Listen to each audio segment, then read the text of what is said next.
এখন রান্না করব গরুর গোস্ত। তার জন্য দিয়ে দিলাম দিরা তেজপাতা চিরা দিয়ে দিলাম, একটা বড় এলাচ, 4-5টা সাদা এলাচ, লবঙ্গ, গোলমরিচ, দারচিনি, দিয়ে দিলাম পেঁয়াজ। এখন একটু ভাজা ভাজা করে নেব। এখানে নিলাম হলুদ, মরিচ, লবণ স্বাদ মতো, দিয়ে দিলাম ধনিয়ার গুঁড়া, দিয়ে দিলাম জিরার গুঁড়া। এটা একটু সরষের তেল দিয়ে একটু মাখাই নেব।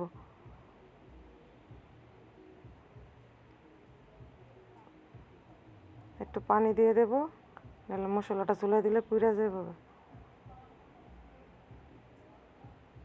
একটু পানি দিয়ে গুলে নিতেছি। এই যে পেস্টটা ভাজা ভাজা হয়ে গেছে, এখন এই যে গুলানো মশলাটা দিয়ে দিলাম।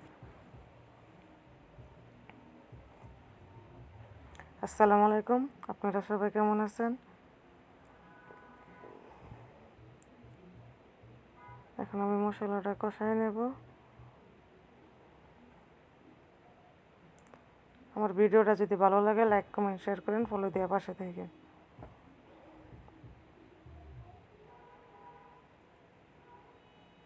মশলাটা কষানো হয়ে গেছে, আমি গরুর গোস্ত দিয়ে দিতেছি।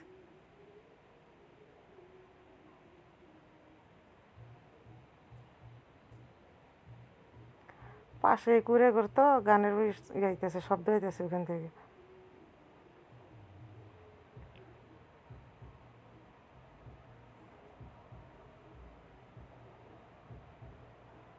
এখন একটু ডাইকে দেব। আদা রসুন দিতে মনে ছিল না, এখন আদা রসুন দিয়ে দিতেছি।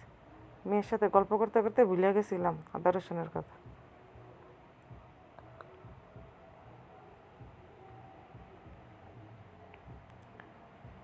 এখন আদা রসুনটা দিয়ে মিশাইয়া একটু কষাই নেব।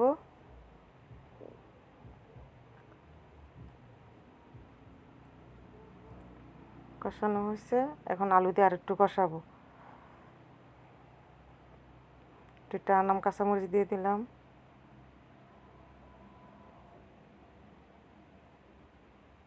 এখন আর একটু কষাই নেব, একটু রেখে দিয়ে।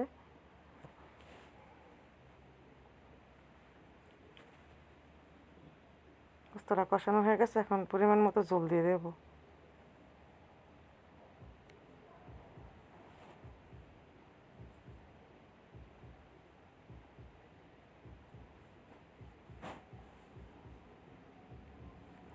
এখন রেখে দেব। দিয়ে দিতেছি গরম মশলার গুঁড়া,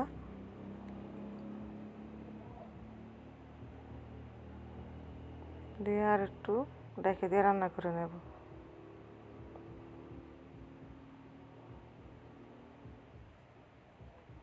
রান্না হয়ে গেছে, এখন একটু ভাজা জিরার গুঁড়া দিয়ে দেব।